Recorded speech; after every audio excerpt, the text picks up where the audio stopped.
Salut à tous, on se retrouve pour l'épisode 1993 du Zap Image. On commence aujourd'hui en ce samedi 5 novembre avec des anniversaires et tout d'abord c'est Marco Verratti, le joueur italien du Paris Saint-Germain. Il fête aujourd'hui ses 30 ans et moi vraiment je considère ce joueur comme l'un des meilleurs milieux de terrain au monde.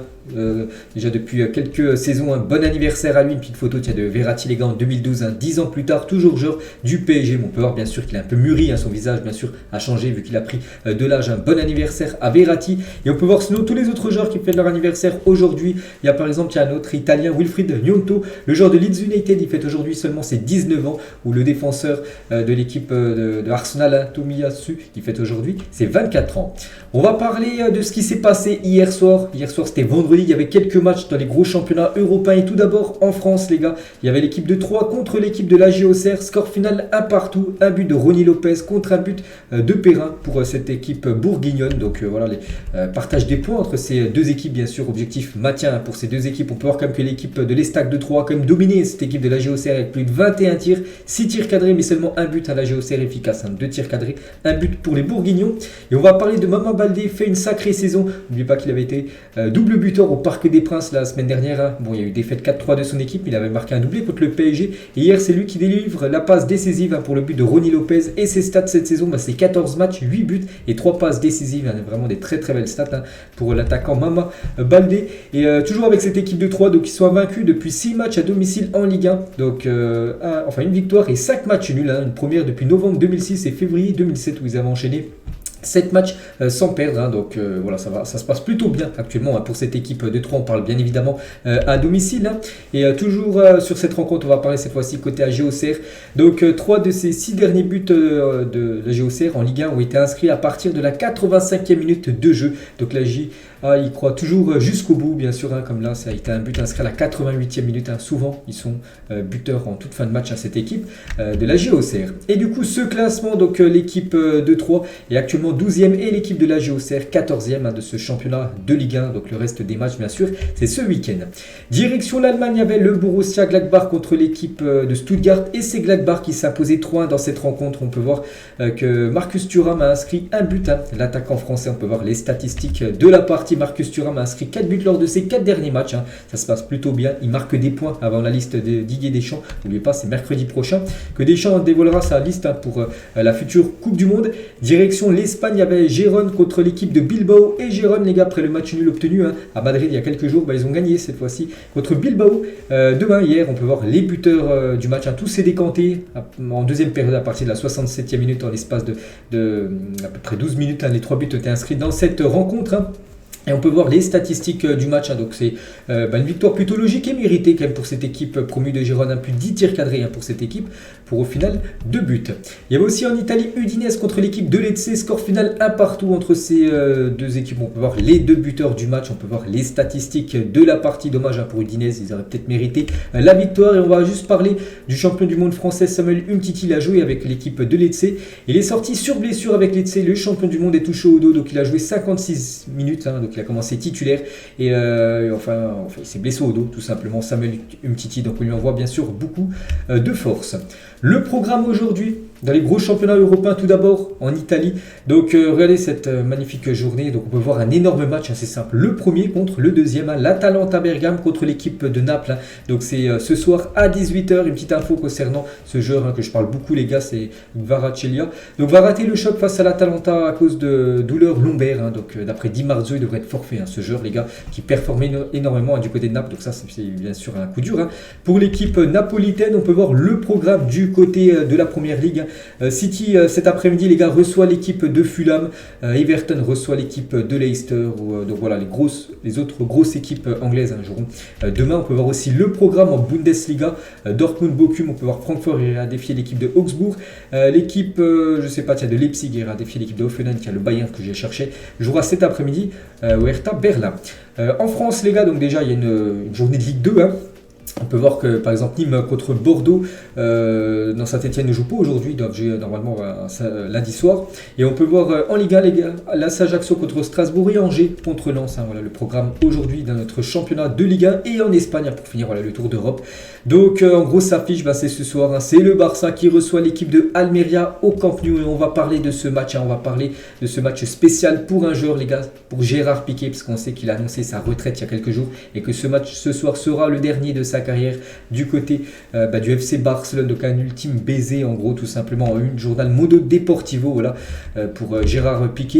Et on peut voir la une journal sport et bien sûr deux photos, on peut voir Piqué et un autre Piqué quand il était beaucoup plus petit bien sûr parce qu'il a passé quasiment toute sa carrière bien sûr du côté du Barça, plus de 14 années en professionnel, plus de 25 ans globalement, bien sûr son compte en plus ses années dans les catégories jeunes, donc toujours bien sûr supporter du Barça. Donc le Camp Nou rendra hommage à Piqué lors de son match d'adieu ce soir et bien sûr si on regarde les compos probables il devrait bien sûr commencer titulaire pour sa dernière. Xavi qui est en plus un ancien coéquipier de Piqué le mettra titulaire, il jouera certainement tout le match et peut-être à partir de la 5, quand il restera plus que 5 minutes de jeu les gars, il sortira, c'est sûr, il sortira pour avoir une ovation bien sûr de la part du public du FC Barcelone. Donc il y a ça bien sûr, il y a aussi ce match qui compte beaucoup pour la Liga les gars, il faut que le Barça aussi prenne les 3 points contre cette équipe promue, cette équipe de Almeria. On peut voir que c'est quand même la grosse équipe avec Lewandowski, Dembélé ou même Frenkie de Jong, il devrait également commencer titulaire. Et pour revenir les gars sur Gérard Piqué, devrait initialement prendre sa retraite, il devait prendre sa retraite normalement en fin de saison. Vu le contexte brûlant et ses mauvaises performances sportives, l'Espagnol a décidé de mettre un terme à sa carrière professionnelle dès cet hiver. Donc voilà, en gros, il a réfléchi, il s'est dit, peut-être je suis plus au niveau, il faut peut-être que je prenne ma retraite plus tôt que prévu. Et c'est pour ça qu'il a annoncé sa retraite là il y a quelques jours. Toujours avec lui, donc il a recouru à pas mal de sacrifices financiers liés à son contrat jusqu'en 2024. Il a encore quand même 2 ans de contrat, Gérard Piqué. Donc l'Espagnol a indiqué à Juan Laporta qu'il souhaitait avant tout le bien du FC Barcelone et il sait que le Barça a quand même levé pas mal de leviers économiques. Donc niveau finance, c'est pas ouf du côté de Barcelone, donc il les a pas mis on va dire dans le mal cette équipe Blaugrana. Donc le Barça va quand même économiser plus de 50 millions d'euros grâce au départ de Gérard Piqué qui va renoncer à 1 an et demi de contrat. Donc voilà, c'est de l'argent que le Barça ne va peut-être pas gagner mais ne déboursera pas, donc c'est comme si c'était de l'argent on va dire gagné. Toujours sur Gérard Piqué, donc Xavi l'a dit, Gérard Piqué mérite tous les éloges, j'ai eu la chance de travailler avec lui pendant de nombreuses années, maintenant ce soir il mérite le meilleur du public bien sûr pour cette rencontre, son ultime rencontre du côté de Barcelone, toujours avec Xavi. Les meilleurs défenseurs de l'histoire, Beckenbauer, Baresi, Ferdinand, Terry, je suis sûr que Gérard Piqué à son meilleur niveau est parmi eux, parmi les meilleurs défenseurs de l'histoire du football. Guardiola les gars, ancien coach du FC Barcelone, ancien coach de Gérard Piqué, donc lui rend hommage également, je lui souhaite tout le meilleur pour lui et sa famille, c'est une personne incroyable avec une grosse personnalité, un joueur pour les grands matchs, il n'en loupait jamais un, tous les grands clubs ont besoin de ce type de joueur en gros, voilà, en l'occurrence Gérard Piqué. Le message de Carles Puyol les gars, avant il formait la doublette du côté du Barça et aussi la doublette du côté de la sélection espagnole, merci pour tout Guéry, donc je suis sous le choc, cela a été très injuste envers toi, peu ont défendu le maillot du Barça comme toi, je peux toujours dire que j'ai joué à tes côtés, un privilège, je t'aime mon ami, le beau message de Puyol envers Piqué, celui de Ricky Puig aussi sur Gérard Piqué, ceux d'entre nous qui t'aiment et qui t'admirent sont tristes, non seulement parce que tu quittes le club mais aussi à cause du traitement que tu as reçu ces derniers temps, mais pas que ces derniers temps, donc il n'y a plus d'ovation pour Gérard Piqué les gars, c'était pas des applaudissements, c'était des sifflets, voire même des insultes par rapport à ses performances. On se souvient de son match contre l'équipe de l'Inter Milan où il avait été complètement dézingué on va dire par la presse espagnole. Donc voilà, ce soir bien sûr il n'y aura pas d'insultes, il n'y aura pas de huées, ça sera des applaudissements, innovation bien sûr pour la dernière de Gérard Piqué. Même Thomas Müller les gars qui joue du côté du Bayern, il a dit, il a souvent affronté bien sûr cette équipe du Barça ou même l'Espagne avec la Mancha, bref, toujours un adversaire coriace, un grand sportif, un champion, une légende de notre sport, merci Gérard. Donc voilà ce qu'il va dire bien sûr sur Gérard Piqué, sa dernière c'est ce soir. Et toujours avec Barcelone les gars, de officiel, Robert Lewandowski est élu joueur du mois d'octobre en Liga, félicitations à Lewandowski pour ce prix du meilleur joueur du mois d'octobre du côté du championnat espagnol. Et toujours en Espagne les gars, donc les demi-finales de la Super Coupe d'Espagne auront lieu le 11 et 12 janvier à Riyad. On connaissait déjà les 4 équipes, on ne connaissait pas encore l'horaire, la date, tout ça, donc ça sera 11 et 12 janvier. Donc le 11 ça sera Real Madrid Valence, le 12 le lendemain, ça sera un jeudi, mercredi et jeudi. Donc Betis contre le Barça et la finale se jouera le dimanche, le dimanche 15 les gars, peut-être entre le Real Madrid et le Barça bien sûr, ce serait magnifique. On va parler cette fois-ci du côté du du Real Madrid, on peut voir que Federico Valverde est élu joueur du mois d'octobre au Real Madrid. Voilà, c'est pas en Liga, c'est au Real Madrid, parce que Lewandowski, on en a parlé juste avant. Donc bon, simplement mérité voilà, pour Fede Valverde qui marque but sur but. Donc félicitations bien sûr à ce joueur vraiment qui est énorme en ce début de saison. Et toujours les gars avec Madrid les gars. Donc ça c'est un coup dur quand même pour le Real. Et ça fait la une aujourd'hui du journal Marca. Et on peut voir ce joueur les gars, Bellingham. Et en gros, Liverpool les gars jette son dévolu sur Bellingham. Donc Liverpool fait all-in en gros. Ils vont proposer une énorme somme à Dortmund pour s'offrir Jude Bellingham. Et l'affaire est maintenant plus compliquée pour le Real Madrid, parce qu'oubliez pas que le Real Madrid, j'en parle souvent sur ma chaîne Biz Real les gars, que le Real Madrid, c'est quand même l'objectif Bellingham pour l'été 2023. Et du coup, Liverpool les gars pourrait peut-être passer devant l'équipe du Real Madrid. Bien sûr, ça fait la une aujourd'hui du journal Marca, donc va tout faire pour signer Bellingham. Donc la signature de l'anglais se complique pour l'équipe madrilène. On va parler de Karim Benzema les gars, donc Zach Nani, donc c'est un streamer lyonnais les gars. Donc hier il est à Madrid pour interviewer Karim Benzema. Donc on va revenir sur quelques déclarations de Karim. Donc déjà il parle de sa panenka face à Manchester City lors de la demi-finale aller de Ligue des Champions. Donc je voulais faire une panenka mais j'attendais un gros match pour que ça reste, voilà, pour que tout le monde se souvienne bien sûr. Il ne voulait pas en faire une panenka contre un Real Madrid Osasuna où il a peut-être marqué mais tout le monde aura oublié voilà, ce match. Match de Ligue des Champions, en plus l'équipe du Real Madrid perdait à ce moment-là. Et donc voilà, c'est pour ça qu'il voulait faire ce geste technique, ce geste de Panenka les gars dans un grand match. Puis il l'a fait, puis il a réussi. En plus il a marqué bien sûr Karim Benzema. Toujours avec lui, pour moi mon but était valable contre Liverpool en finale, souvenez-vous, il avait été buteur. Après une question d'hors-jeu, tout ça. Donc il a dit que son but était valable. Mais je m'en fiche, car au final on a ramené la coupe, la Champions League. Toujours avec lui sur son équipe préférée au Real Madrid. Il a dit la saison 2011-2012 est la meilleure équipe qu'il y a eu au Real Madrid. Les remplaçants marquaient autant que les titulaires. Tout le monde jouait, c'était incroyable. C'est vrai que c'était l'énorme team. Il y avait quand même du Cristiano Ronaldo, il y avait du Mesut Özil, il y avait Sami Khedira, Pepe ou même Sergio Ramos. Là, c'était la grande team, bien sûr, du Real Madrid. Et concernant les remplaçants, je pense à Higuaín, les gars, qui est un remplaçant. Il rentrait souvent en cours de jeu. Il avait aussi des magnifiques stats, l'attaquant Gonzalo Higuaín. Benzema les gars, un joueur avec qui j'aurais kiffé, Ronaldinho. Voilà, donc Ronaldinho, il aurait aimé jouer avec le légendaire R10. Toujours avec Karim, aujourd'hui le foot c'est que des statistiques. Si tu marques des buts c'est bien, sinon on te change. À l'époque de Zidane, tu avais plus le temps de comprendre ce qu'était le foot. Bon, c'est vrai, on sait que le foot maintenant il a évolué, surtout ceux qui regardent un peu le foot. Voilà, c'est les statistiques qui sont en avant. Par exemple pour le Ballon d'Or, mais on regarde surtout les statistiques. On ne parle pas du gardien ou du défenseur s'il a été bon, on en parle plus de celui qui a marqué bien sûr dans la rencontre. Toujours avec Karim par rapport à son fils.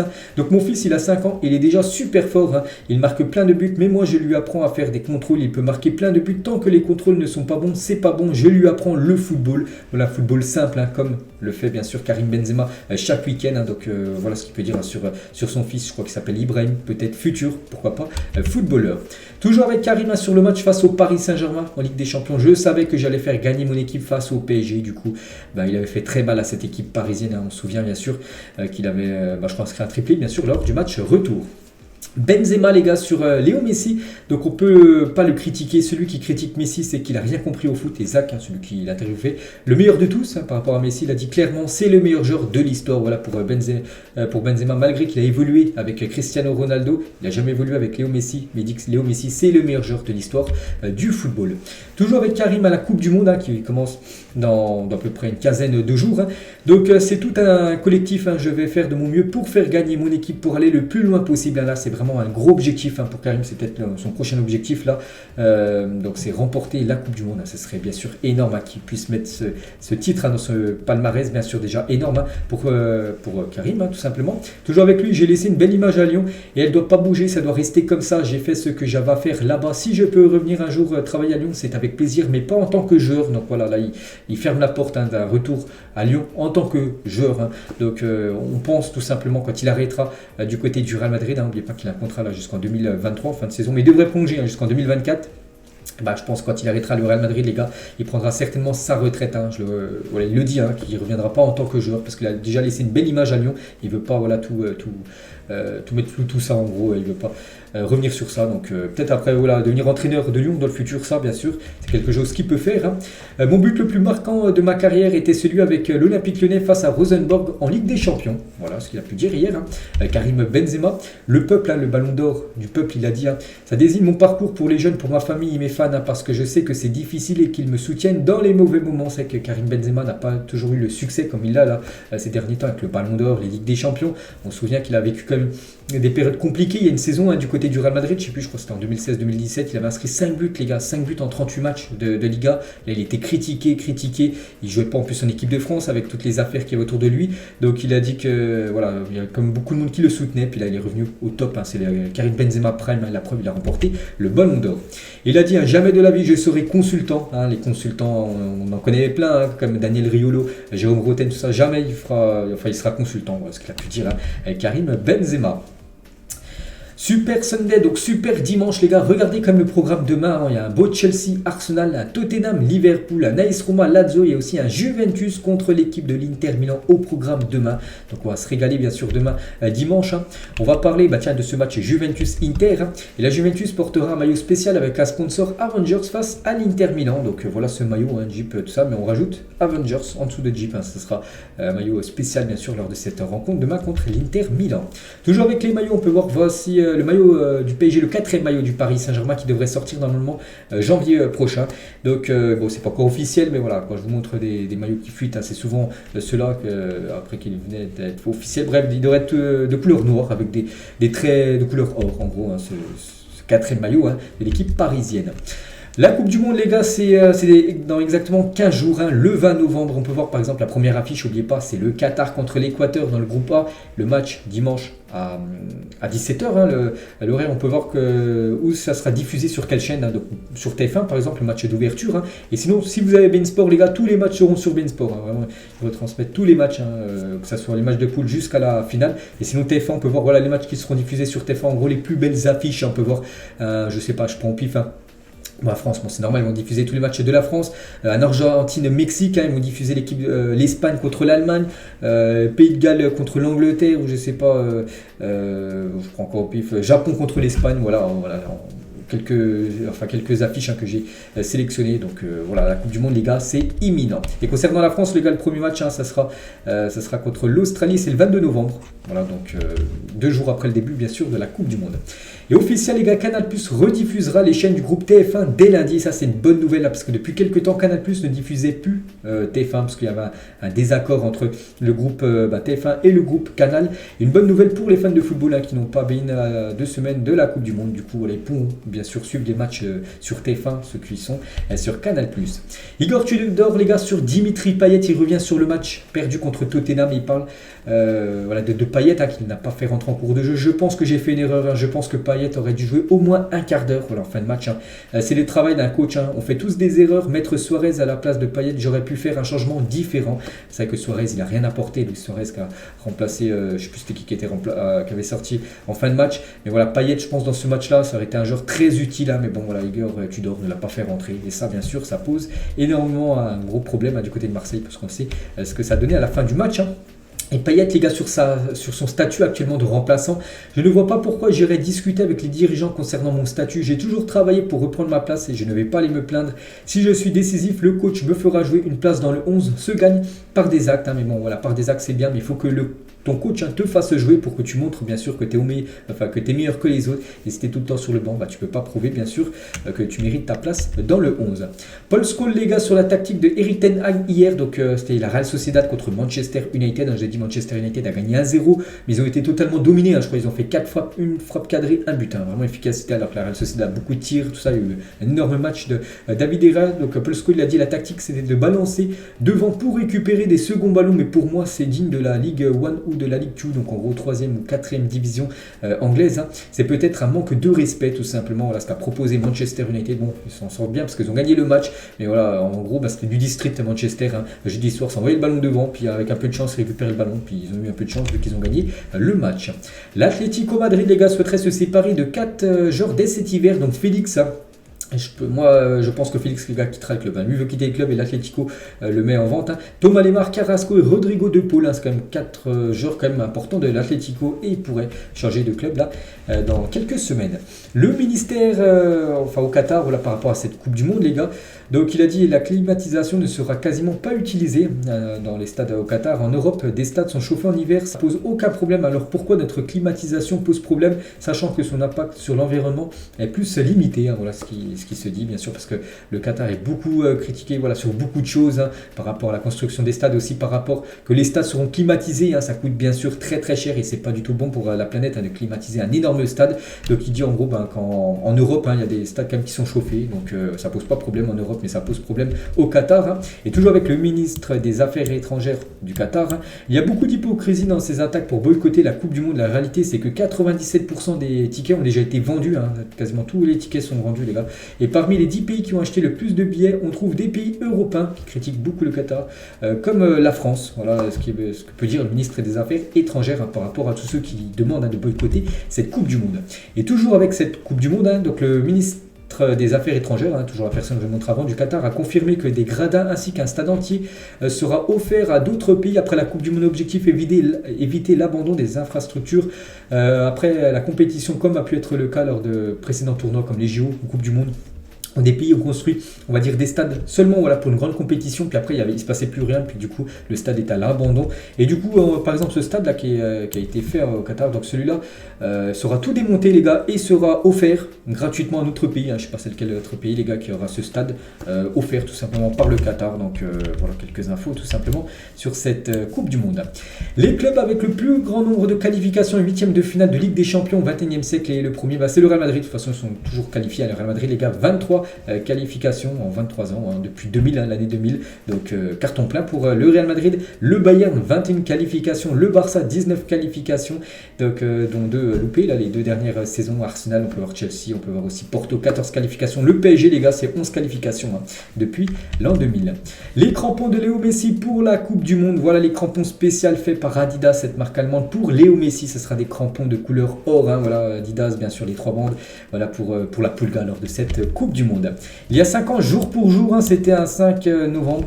Donc l'Olympique lyonnais humilié l'AS Saint-Etienne 5-0 à Geoffroy Guichard, avec notamment cette célébration de Nabil Fekir en toute fin de match. Il avait inscrit le 5e but de cette équipe de Lyon et directement il a enlevé son maillot, les gars. Il a fait cette célébration qu'on a déjà pu voir qui a été faite par Ronaldo, même Léo Messi. Il avait fait ça devant les supporters, bien sûr, de Saint-Etienne. Bon, après c'était un petit peu parti en cacahuète, parce que voilà, ils perdaient quand même 5-0 en plus. C'était le derby, bien sûr, entre Lyon et les Verts.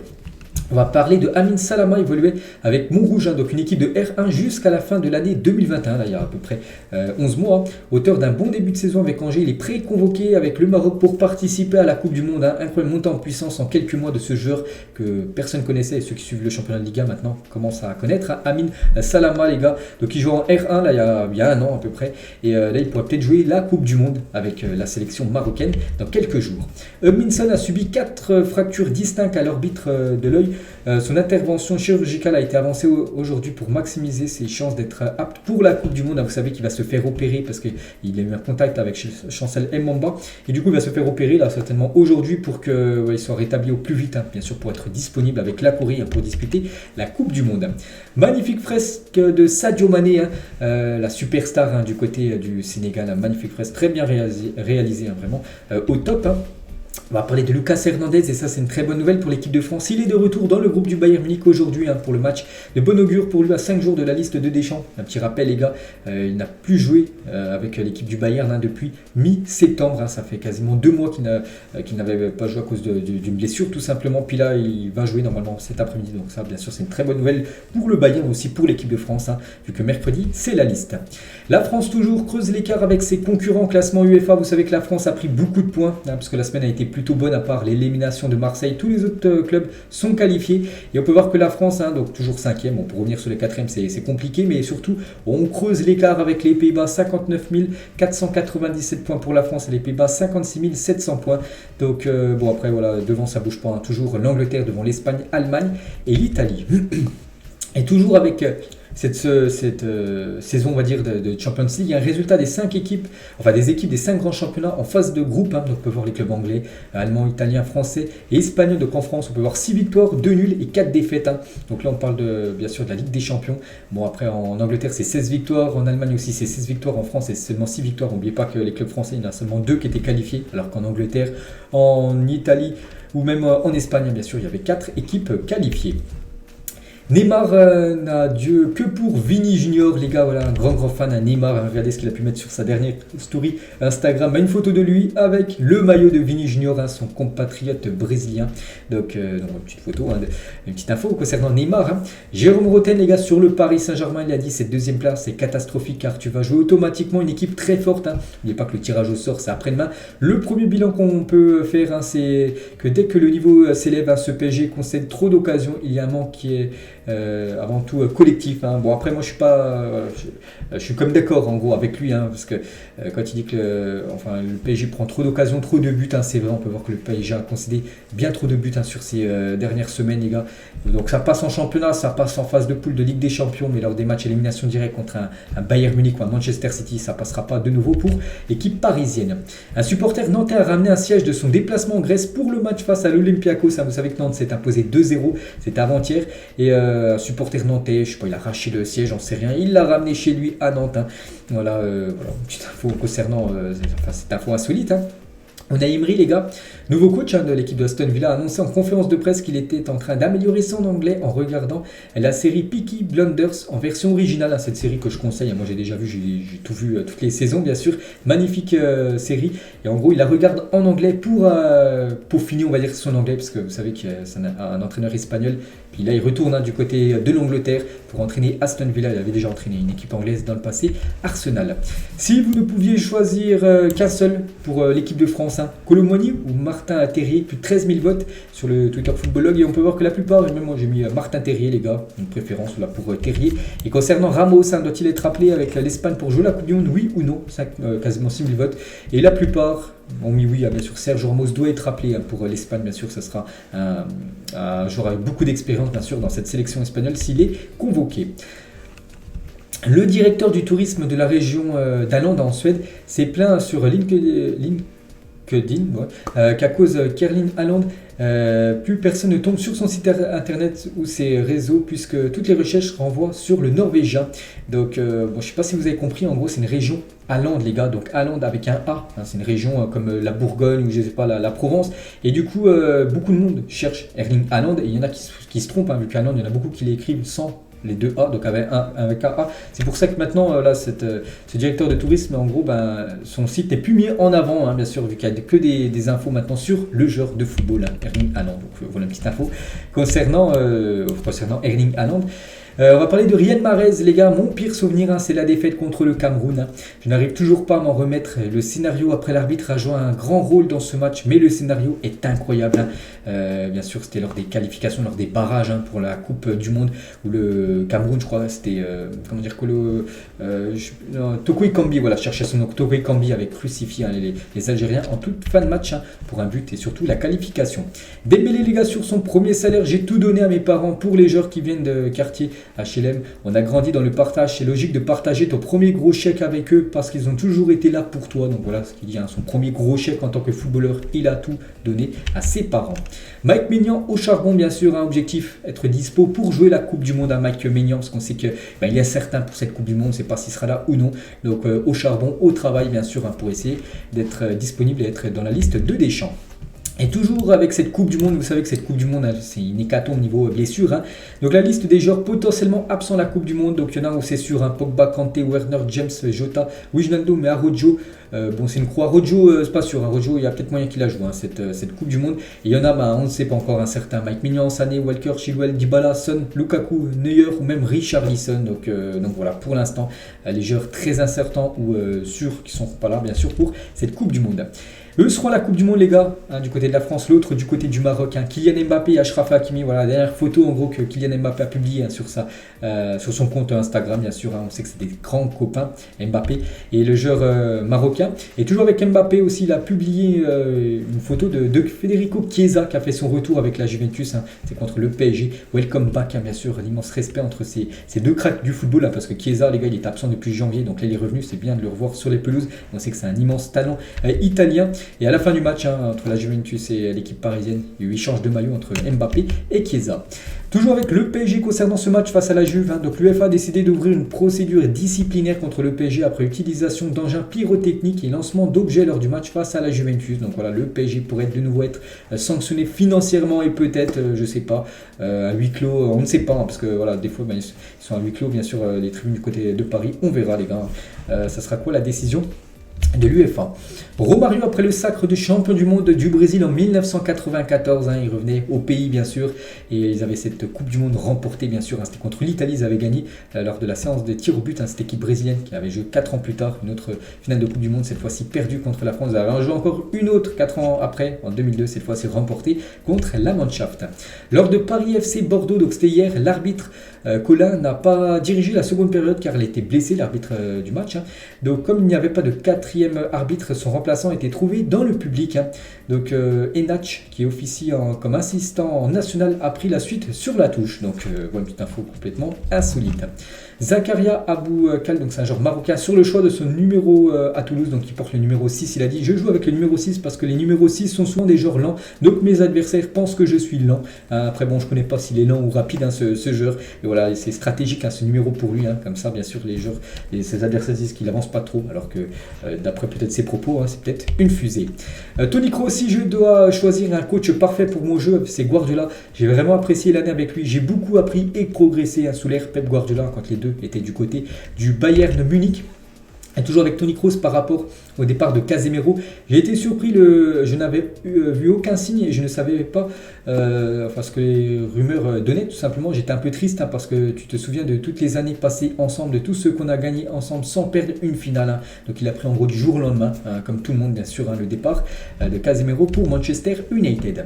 Virgil van Dijk, les gars, sur Giroud. Donc Giroud a été l'attaquant contre lequel j'ai le plus lutté, j'avais toujours l'impression de le tenir, mais d'une manière ou d'une autre, il parvenait toujours à marquer contre nous, que ce soit pour Arsenal, Chelsea ou avec la France. Il a toujours marqué, hein, contre l'équipe, hein, de Virgil van Dijk. Hein, c'est vrai que Giroud, les gars, hein, un attaquant énormément sous-côté. Et même Zlatan, les gars, valide Giroud en équipe de France. Oui, c'est un gagnant, une personne sérieuse. Ce n'est pas quelqu'un qui va te mettre 40 buts par an, mais il apporte quelque chose à l'équipe que peu apporte, parce qu'il n'est pas égocentrique sur le terrain. Il joue pour tout le monde, hein, bien sûr. Il joue pour le collectif, hein, Olivier Giroud. Speed, les gars, ce streamer, on va dire anglais ou américain, je ne sais pas quelle nationalité, bref, vient de sortir un son sur la Coupe du Monde intitulé World Cup, donc Coupe du Monde, hein, véritable chef-d'œuvre. Hein. Si vous voulez écouter sa musique, les gars, vous tapez son nom, Speed, tout simplement sur YouTube. Hein.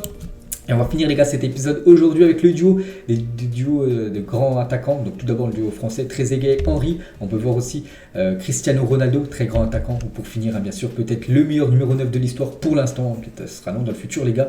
R9, hein, voilà, bien sûr, l'ancien numéro 9 de la Seleção. Donc voilà, les gars, tout ce qu'il y avait à dire. J'espère que ça vous a plu. On se retrouve demain pour le prochain numéro. Bon samedi à vous et à plus tard.